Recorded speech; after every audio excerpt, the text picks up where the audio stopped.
Grand Matin Sud Radio, la vérité en face.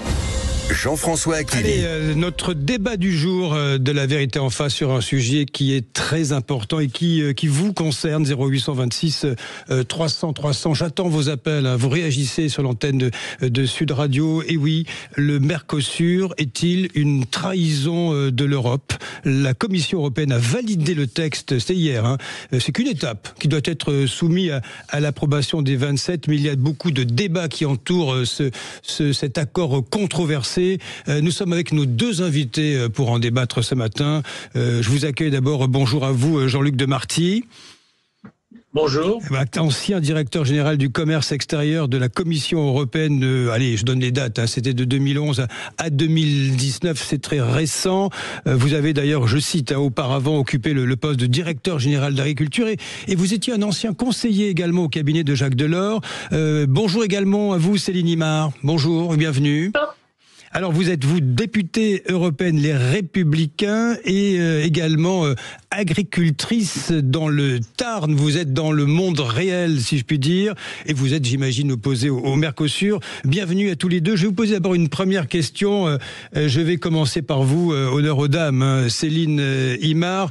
Est-ce qu'au fond, cet accord vous paraît aujourd'hui acceptable en l'état? On va essayer d'expliquer de façon très, on va dire, très claire ce qu'il y a dans l'accord, ces clauses de sauvegarde, parce qu'il y a une menace sur notre production agricole, sur notre élevage. Est-ce que pour vous, le compte y est? Non, le compte n'y est pas. La clause de sauvegarde, ça veut dire que, en fait, c'est un bouton rouge. Ça veut dire qu'en cas de perturbation de marché, la Commission s'engage à remettre des droits de douane sur des produits en provenance du Mercosur. Donc, c'est mieux qu'elle y soit plutôt qu'elle n'y soit pas. Mais ça ne remet en aucun cas en cause le contenu de l'accord. Et ce contenu, en fait, c'est une trahison triple. D'abord, c'est une trahison pour nos agriculteurs qui sont soumis à des standards de production stricts et qui ne sont absolument pas les mêmes pour les producteurs du Mercosur, qui eux d'abord n'ont pas de traçabilité depuis par exemple la naissance de l'animal et dont la traçabilité ne commence qu'à l'abattoir. Donc hormones, 43 pesticides autorisés chez eux pour produire des denrées végétales qui sont absolument interdites chez nous. Donc cette mise en concurrence déloyale, c'est une trahison pour nos agriculteurs. Ensuite, c'est bien aussi une trahison pour les consommateurs, puisque en fait ça équivaut à importer chez nous et à faire consommer à nos consommateurs des choses qu'on n'a pas le droit, et c'est très bien, de produire chez nous. Et enfin, c'est une trahison, je pense vraiment pour notre démocratie, parce que comme il a été pensé, cet accord aurait dû ou devrait être soumis à la ratification des parlements nationaux des 27 États membres. Et là, la Commission fait un tour de passe-passe pour éviter un veto de certains pays, et en fait, elle décide de scinder l'accord en deux parties. Le volet sur la coopération, les grands principes démocratiques sera soumis à ratification des parlements nationaux. En revanche, le volet commercial de l'accord se met en branle sans ratification des parlements nationaux, parce qu'on scinde l'accord. Et ça, c'est un coup de force démocratique que nous impose la Commission et qui n'est absolument pas acceptable. Jean-Luc Demarty, vous connaissez bien la mécanique de la Commission à Bruxelles. Vous étiez au cœur du réacteur. Que dites-vous ce matin? Est-ce que on va dire les clauses qui sont mises sur la table sont rassurantes? Est-ce que cela fonctionne? Je vais parler simplement. Il est question de ces masses sont évoquées notamment dans le journal Les Échos, des 90 000 tonnes de viande bovine d'Amérique du Sud, de 180 000 tonnes de volailles. Nous sommes sur des volumes très importants. Ces productions vont entrer sur notre marché, mais à quel moment, et pour citer, paraphraser Céline Imard, quelqu'un appuie sur un bouton dans cette histoire? Comment ça marche? Non, mais écoutez, je pense que d'abord, il faut arrêter un peu la désinformation sur les accords de libre-échange. Je voudrais rappeler que les accords de libre-échange qui ont été conclus depuis 2008, puisqu'on a beaucoup développé les accords de libre-échange, contrairement à ce qu'on raconte, ils ont été très profitables, non seulement à l'économie européenne, l'industrie, les services, c'est reconnu, mais aussi l'agriculture européenne. On est passé d'un excédent commercial de 10 milliards d'euros à un excédent commercial de 70 milliards d'euros. Et la France a gagné 6 milliards d'euros sur les pays tiers. Par contre, elle en a perdu 8 à l'intérieur de l'Union européenne à cause de sa politique agricole lamentable depuis 15 ans. D'ailleurs, je suis à peu près sur la ligne de Madame Céline Imard sur la politique agricole française et de ses amis, si je ne suis pas d'accord avec eux sur le Mercosur. Alors, il faudrait savoir un peu de quoi on parle. Alors, en ce qui concerne l'accord Mercosur, Je veux dire, évidemment, c'est un accord compliqué parce que le Mercosur est la zone qui est la plus compétitive du monde dans les produits qui sont les produits les plus sensibles pour nous, qui sont la viande bovine, la viande de volaille et le sucre. Et nous avons pris toutes les précautions. On se focalise sur ces clauses de sauvegarde qui sont effectivement certainement importantes, mais on a protégé, je dirais, nos secteurs les plus sensibles par des contingents tarifaires. Vous dites que c'est des quantités très importantes. Ces quantités sont microscopiques à la hauteur de la consommation de l'Union européenne. La viande bovine, les 99 tonnes de viande bovine, c'est 1,5% de la consommation de viande bovine de l'Union européenne. Les 180 000 tonnes de volaille, c'est 1,3% de la consommation totale de viande de volaille de l'Union européenne. Donc les effets sont extrêmement minces. Et en plus, ce qu'on ne dit pas, c'est qu'on a des intérêts offensifs agricoles extrêmement importants sur le Mercosur. Les vins et spiritueux, les produits laitiers, les produits transformer des céréales. Je vais donner la parole à Céline Imard. Cet accord. Juste un mot encore, je vous donne la parole, Céline Imard. Jean-Luc Demarty, vous voulez dire en réalité que les volumes qui sont présentés sont au fond assez, on va dire, assez marginaux en ce qui concerne la consommation européenne et notre agriculture qui est extrêmement productive et qui est, on va dire, en bénéfice. Non, elle n'est pas très productive, notre agriculture. Notre agriculture, elle est à la ramasse à cause de la politique agricole française depuis 15 ans. Je voulais dire que le Mercosur, je rappelle, hein, Argentine, Brésil, Uruguay, Paraguay. Alors il y a le Venezuela qui est mis de côté pour l'instant. Il y a la Bolivie qui entre. Vous voulez dire que ce sont des marchés qui peuvent aussi être des débouchés pour nos agriculteurs. Juste un mot, et je donne la parole à Céline Imard. Pas seulement nos agriculteurs, bien entendu. Aussi pour notre industrie et nos services. Je rappelle que le Mercosur est la seule zone, une des rares zones du monde où la France a un excédent commercial. 4,5 milliards sur les biens et les services. Donc c'est un marché très intéressant où la France est déjà présente. On protège aussi, on n'en parle jamais, je ne comprends pas pourquoi. Toutes nos indications géographiques vont être protégées dans l'arrière-cour des États-Unis où tous ces gens ne voulaient pas des appellations d'origine qui vont être protégées. Et là, ce sera oui. C'est très important. Céline Imard, est-ce que vous n'y voyez pas peut-être une fenêtre d'opportunité pour notre production agricole, nos éleveurs et nos cultivateurs ? Non, je vais vous expliquer pourquoi. Moi, quand j'entends un haut fonctionnaire européen parler de désinformation, moi je pense, monsieur, que vous devriez vous faire plus discret parce que ce sont précisément le genre de leçons et de phrases à l'emporte-pièce qu'on ne veut plus entendre.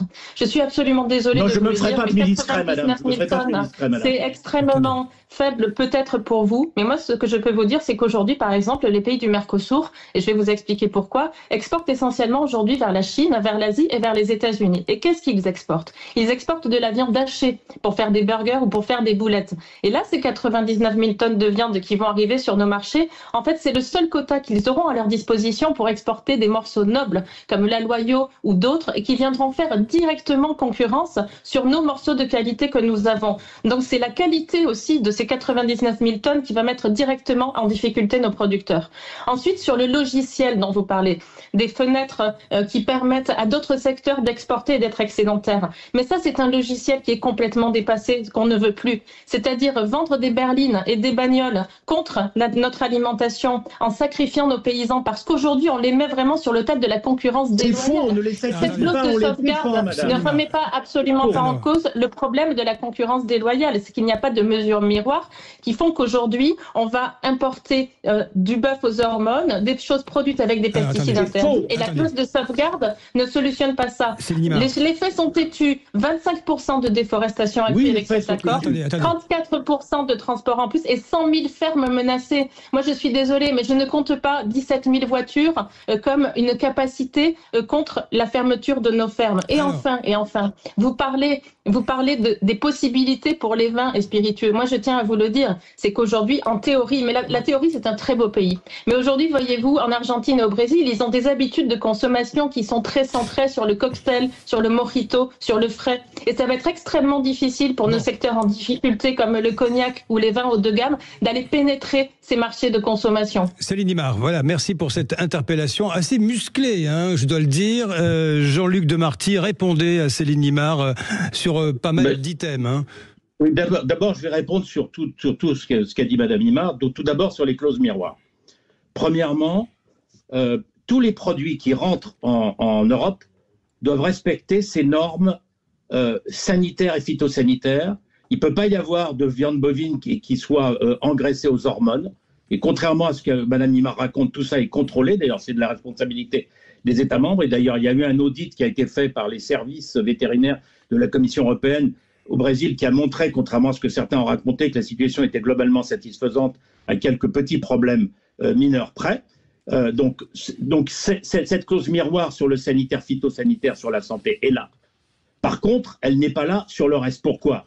Parce qu'on ne peut pas demander, je dirais, aux pays du Mercosur d'avoir exactement les mêmes règles de production que nous pour un accès ridicule de 1,5% de notre marché. On ne peut pas leur dire vous allez produire exactement comme nous. C'est pas soutenable. Le deuxième élément, c'est que je rappelle que nos agriculteurs touchent 40 milliards d'euros d'aide aux revenus chaque année, 7,2 milliards en France, précisément pour compenser les coûts de production, la différence des coûts de production entre l'Union européenne et les pays tiers les plus compétitifs comme l'Mercosur. Donc, prétendre leur imposer les mêmes conditions de production que nous, je ne parle pas de la santé, où là, bien sûr, ça ne se discute pas, c'est leur demander d'avoir le beurre et l'argent du beurre. Et négocier le beurre et l'argent du beurre, ça n'existe pas, monsieur. Allez, argument contre argument, nous allons poursuivre cet échange qui est passionnant, hein, parce que vraiment, il y a deux avis diamétralement opposés entre vous deux, Céline Imard et Jean-Luc Demarty. Dans un instant, 0826 300 300, vous aurez la parole et nous réagirons à ce qui sera dit par Jean-Marie qui nous attend, hein, qui est à Fitou et qui nous donnera son avis sur ce marché qui est censé s'ouvrir avec l'Amérique du Sud, le Mercosur. À suivre, La Vérité en face. Le Grand Matin Sud Radio, La Vérité en face. Jean-François Achilli. Le débat de ce matin, le Mercosur, les commissaires européens ont dit oui, ce n'est qu'une étape. Il va falloir ensuite l'acceptation des 27 et des parlements, des eurodéputés.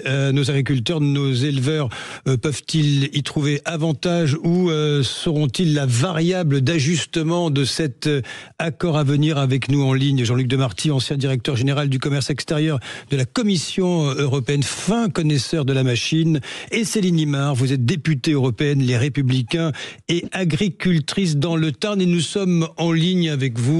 Bonjour Jean-Marie. Bonjour. Vous nous appelez de Fitou, c'est dans l'Aude, j'ai tout juste, hein, Jean-Marie. Oui. Et vous êtes vigneron. Êtes-vous pour ou contre cet accord du Mercosur?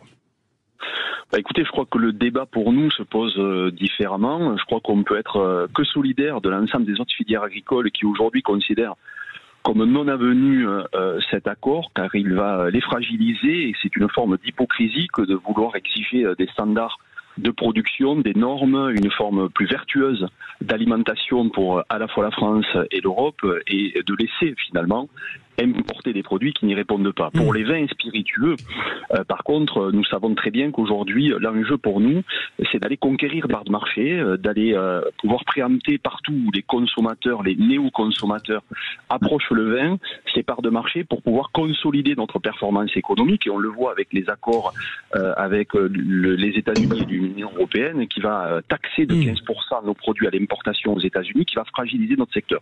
Donc nous appelons déjà depuis de nombreuses années à ce que pour notre secteur des vins spiritueux, les droits de douane soient nuls dans la quasi-totalité des zones du monde où les parts de marché s'ouvrent. Je pense à l'Inde, je pense à l'Afrique, je pense effectivement à l'Amérique du Sud, mais il faudrait, et c'est une proposition que nous menons déjà depuis 2 ans, que les vins spiritueux qui ne répondent pas du tout aux autres standards des filières agricoles soient exclus des négociations du pacte agricole et qu'on puisse avoir une négociation soit propre à notre secteur, soit intégrée à d'autres secteurs pour éviter, excusez-moi du terme, mais d'avoir le cul entre deux chaises, entre des filières agricoles qui pourraient être gagnantes et d'autres perdantes, et tout ça finalement au détriment à la fois de notre performance économique, à la fois de notre vitalité sur les territoires, et je crois qu'on ne peut pas être par hypocrisie en permanence en train d'opposer les différentes filières entre elles. Donc vous dites, si j'ai bien compris Jean-Marie, solidarité avec le monde agricole, vous en êtes, mais peut-être il faudrait négocier secteur par secteur parce que vous n'avez pas les mêmes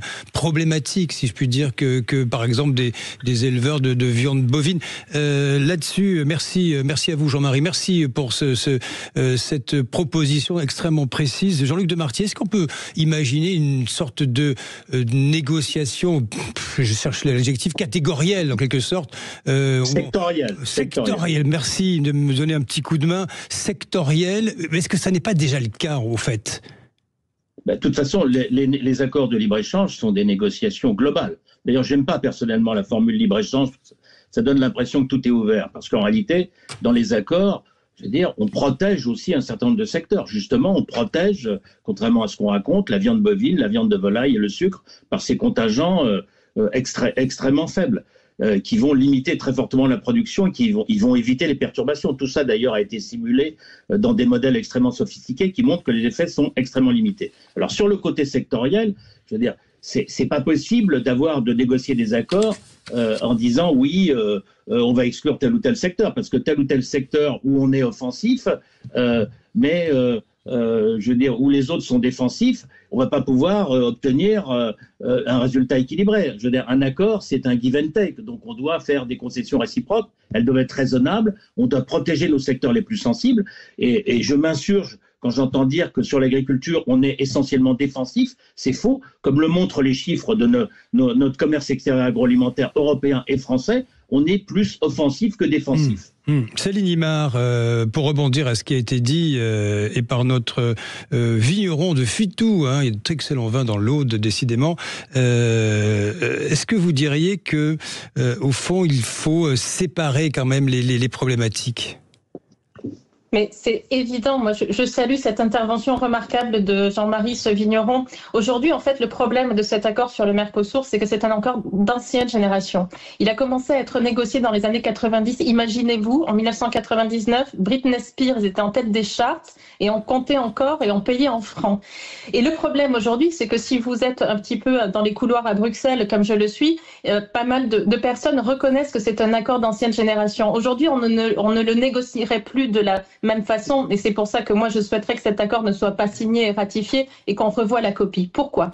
Parce qu'effectivement aujourd'hui on négocie des accords de commerce de manière très différente, qui est beaucoup plus ciblée, non pas avec des grandes zones géographiques, mais avec pays par pays, de manière bilatérale, et aussi des accords sectoriels et beaucoup moins globaux. Ce logiciel qu'utilise la Commission pour faire passer en force cet accord est dépassé. On ne peut plus mettre des pans entiers de notre économie, comme l'agriculture, en variable d'ajustement à l'industrie, à l'aéronautique ou à l'automobile. Il faut négocier des accords sectoriels beaucoup plus favorables, ciblés, pour favoriser certains secteurs, comme la viticulture, mais sans en pénaliser d'autres, comme aujourd'hui le maïs, comme aujourd'hui l'élevage. Parce que le temps que la clause de sauvegarde s'applique, 10% en fait d'une perturbation de marché, la marge est déjà par terre et en fait on réagira trop tard. Donc effectivement c'est le logiciel de cet accord qui est fini, qui est dépassé, on est dans le coup de force démocratique, on est dans la mise en danger aussi de notre identité et de la santé pour le consommateur, on est sur la déforestation, on est sur l'augmentation du bilan carbone, et c'est ce type d'accord précisément aujourd'hui qu'il ne faut pas signer. Je ne suis pas contre le commerce c'est effectivement très important pour certains secteurs, mais il doit être négocié de manière beaucoup plus fine, sectorialisée, et là, la manière dont a été pensé ce deal, cet accord avec le Mercosur, n'est pas bon pour nous, ni pour les agriculteurs, ni pour les citoyens. Jean-Luc Demarty, il faut répondre à ce que dit Céline Imard. Mais je vais répondre. J'y greffe une question plus philosophique, si vous pouvez la garder en mémoire aussi, peut-être pour tout à l'heure. Est-ce qu'il faudrait exclure de tous ces accords, vous n'aimez pas l'expression, mais allez, internationaux, de libre-échange, on va appeler ça comme vous voulez. Accords commerciaux. Vous avez raison. Est-ce qu'il faudrait sanctuariser tout ce qui touche, vous savez, l'agriculture, l'élevage, à partir du moment où ça nourrit l'humanité, et ne parler que de biens de consommation? Est-ce qu'il faut mettre l'agriculture, l'élevage, la production agricole à part dans ces accords-là? Alors, mais je vous laisse répondre d'abord à Céline Imard. Oui, je répondrai à votre question plus tard, mais sur ce qu'a dit Madame Imard sur accord d'ancienne génération. Ce n'est pas parce que cette négociation, le mandat date de 1999.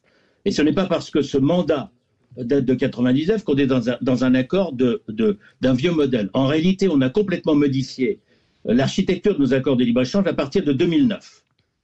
Et la négociation sérieuse du Mercosur, elle a eu lieu en réalité qu'à partir de 2016. Avant, il ne s'est pratiquement rien passé. C'était bloqué parce que les Mercosuriens ne faisaient pas de concessions sérieuses, etc. Et donc, en réalité, c'est quoi l'architecture des nouveaux accords de libre-échange? On n'en parle pas. Bien entendu, ce sont des accords globaux, mais on a introduit dans ces accords de libre-échange un chapitre très ambitieux de développement durable qui prévoit le respect de tous les accords environnementaux multilatéraux et des conventions clés de l'Organisation internationale du travail, dans tous nos accords. Et en plus, s'agissant du Mercosur, et c'est nouveau, quand on dit c'est mauvais pour le climat, etc., je veux dire, on ajoute l'accord de Paris sur le climat, qui bien entendu fait partie de ces accords multilatéraux, comme clause essentielle. Clause essentielle, ça veut dire que si cet accord est violé, ça veut dire que cet accord de Paris est violé, ça veut dire que une des deux parties peut suspendre totalement ou partiellement l'accord unilatéralement. C'est ça une clause essentielle. C'est même un résultat exceptionnel. Pour le moment, on ne l'a fait qu'avec la Nouvelle-Zélande.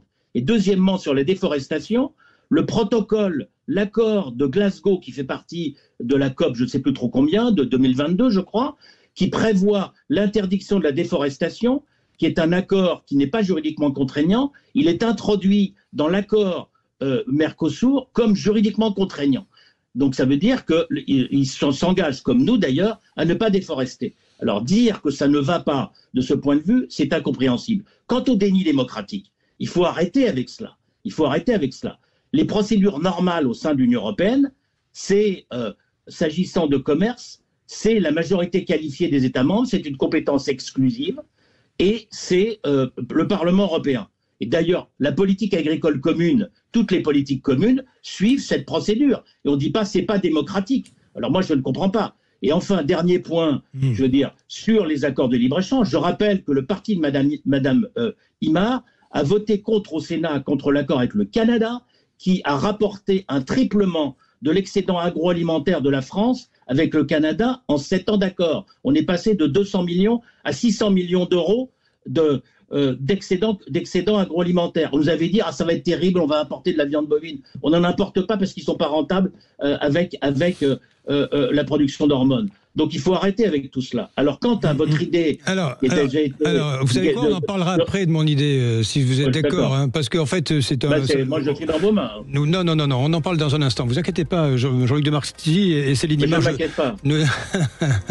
On se retrouve dans un court instant. Nous entendrons le témoignage de Philippe, qui élève du veau dans le Lot, La Vérité en face, le Mercosur, qui est un vrai sujet à débat. Hein. 0826 300 300, il est 9h46 sur l'antenne de Sud Radio. Le Grand Matin Sud Radio, La Vérité en face, Jean-François Aquili. Il est 9h50 sur Sud Radio, La Vérité en face, 0826 300 300 avec Jean-Luc Demarty, ancien directeur général du commerce extérieur de la Commission européenne. Et vous, Céline Imar, je vais vous donner la parole, députée européenne, les Républicains et agricultrice dans le Tarn. Et nous sommes en direct avec vous. Philippe, bonjour Philippe. François, bonjour Sud Radio et merci de donner la parole au territoire. Mais très bien. C'est fondamental, Philippe. Vous appelez d'où, Philippe? Alors nous, on est au nord du Lot, sur la commune de Casillac. Voilà, on fait du veau de lait avec un troupeau à race limousine. Voilà. Vous faites du veau. Le Mercosur, voilà. Ça vous parle? Alors voilà, bon, je vous ai écouté un peu là, les derniers un quart d'heure là. Je vous ai écouté un peu oui. Et alors. On a deux interrogations. Est-ce qu'on peut être contre sur le libre-échange dans le monde ou sur le niveau de l'Europe? Non. Ma réponse est non, parce que nous, les premiers, tout le monde aujourd'hui achète sur Internet des choses qui viennent de l'autre bout de la planète. On ne peut pas être contre ce libre-échange. Là où on peut être contre, c'est que des produits, pour nourrir la population, il faut qu'ils soient produits avec les mêmes règles que quand on produit sur le territoire français. La règle, elle est là. Et alors, je m'interroge un peu parce que quand j'entends certains groupes industriels qui disent oui, il faut du Mercosur parce que ça donne de la valeur ajoutée au niveau du budget, comme j'expliquais sur le Canada, qu'il y a plus de volume d'argent qui se fait quand il y a le libre-échange. Mais bien évidemment, parce qu'aujourd'hui, le problème des industriels aujourd'hui, il faut être clair. Ils s'aperçoivent qu'aujourd'hui, il manque de marchandises dans leurs abattoirs, dans leurs outils. Il manque d'outils, de marchandises. Donc aujourd'hui, la marchandise, s'ils n'ont pas sur le territoire français, ils vont la faire venir outre Méditerranée ou du Canada ou de partout. Leur souci, il est là parce que leurs usines, si elles peuvent pas fonctionner, la marchandise, vous inquiétez pas, ils vont la trouver. C'est pour ça qu'ils veulent le libre-échange. Mais aujourd'hui, notre élevage français, il est en voie de disparition. Tout, on est en train de perdre du troupeau et des agriculteurs. Voilà le problème. Parce qu'il faut qu'on ait les mêmes règles que la viande qui vient du Canada ou d'autre part, que quand on nous donne des règles à nous. Voilà. Avoir les mêmes règles, Philippe, pour boxer dans la même catégorie, c'est ce que vous nous dites ce matin. Merci pour votre intervention qui est très claire. Hein. Céline Imard, qu'est-ce que vous répondez à Philippe ce matin? Vous êtes d'accord avec cet argument? Vous savez, c'est ce qu'on dit, hein. C'est que ce qui va rentrer n'est pas fabriqué avec les mêmes molécules, les mêmes hormones, il n'y aurait pas les mêmes règles, ce qui est contesté par Jean-Luc Demarty avec des arguments très précis. Qu'est-ce que vous répondez à Philippe, Céline Imard? Et bien sûr, Philippe, il a raison. On est sur une hypocrisie majeure de la Commission qui, de la main droite, impose les normes les plus vertueuses et les plus drastiques au monde aux agriculteurs ici, européens et notamment français, bien sûr, et qui, de la main gauche, en fait, décide de déléguer la production de notre cœur de gamme de notre alimentation, qui vient de pays qui ne respectent absolument pas les mêmes normes que nous. Monsieur Demarty parle de traçabilité, parle de contrôle extrêmement performant, mais malheureusement, tout ça, c'est sur du papier. Et encore une fois, la théorie est un monde très prisé des fonctionnaires européens. Malheureusement, nous n'avons pas les armes, ni financières ni humaines, pour effectuer de véritables contrôles. Aujourd'hui, nous, quand nous exportons vers la Chine, nous avons des armées de petits Chinois qui viennent contrôler chez nous, dans nos usines, quelles sont nos normes, est-ce que ça répond à leur cahier des charges, à nos standards. La vérité, c'est que l'Europe n'a pas ce genre de brigade ou de moyens humains. Aujourd'hui, il n'y a pas de contrôle réel et la traçabilité là-bas, je vous le répète, ne commence qu'à l'abattoir. Les éleveurs savent très bien au niveau du Mercosur que s'ils arrêtent de piquer leurs bêtes aux hormones 6 mois avant l'exportation, elle n'est plus décelable dans les contrôles éventuels. Mais il y a très peu de contrôles. La majorité des flux, et on le voit déjà sur le poulet brésilien, ça fonctionne comment? Ça fonctionne par des déclarations sur l'honneur. C'est-à-dire que dans les clauses en fait qui permettent d'appliquer les traités, aujourd'hui ça fonctionne par système de réciprocité. Et si on a des déclarations sur l'honneur des exportateurs brésiliens ou argentins, en fait ça va suffire à l'Europe à considérer que le contrôle est effectué. Et c'est là où le bas blesse. C'est que la théorie, ce qui est écrit, c'est joli, mais en fait, dans la réalité, les contrôles ne sont strictement pas appliqués. Jean-Luc Demarty, je vais vous demander de répondre de façon très précise à ce que dit Céline Imard. Est-ce que nous avons les moyens du contrôle? Et je prendrai encore un ultime appel si c'est possible. Hein. Oui, alors sur la question des contrôles, effectivement, une question décisive. Pas seulement d'ailleurs au Mercosur, mais aussi chez nous. À l'arrivée. Et je ne conteste pas qu'il faut mettre plus de moyens sur les contrôles. D'ailleurs, la Commission européenne a proposé qu'il y ait une task force pour renforcer les contrôles. Alors, je crois qu'il faut arrêter de dire tout est magnifique, en Europe on a des règles très très dures et bien sûr ils ne peuvent pas nous exporter de viande hormonée, mais ils le font réellement. Ils piquent leurs animaux. Ça, ce n'est pas vrai. Je veux dire, on va sur place régulièrement. Je veux dire, ce n'est pas vrai d'ailleurs qu'on ne peut pas détecter les hormones une fois qu'on a piqué les animaux, on ne peut pas les détecter plus tard. Ça, c'est tout à fait faux. Il y a des résidus. Pour les antibiotiques, je reconnais, c'est différent. Et là, on doit faire des progrès. Mais de ce point de vue, je crois que il faut aussi, je veux dire, regarder ce qui se passe ailleurs. Je veux dire, le Mercosur, c'est pas la jungle. Il y a aussi des administrations. Je ne dis pas que c'est pas perfectible. C'est vrai que et des règles aussi. C'est vrai qu'ils n'ont pas la même traçabilité individuelle des animaux que nous avons en Europe. Ça, c'est vrai. Je veux dire, et c'est pas pour ça qu'ils n'ont pas de règles. Et donc, en réalité, je veux dire, sur les hormones et sur les antibiotiques, c'est les mêmes règles que nous pour l'élevage. Notre problème de l'élevage, c'est la politique nationale française qui a tué l'élevage français. Je veux dire, il y a eu beaucoup d'aides européennes et malheureusement, et d'ailleurs, moi, je suis plutôt d'accord avec Madame Imard sur la politique nationale française. Je suis pour la loi du plomb.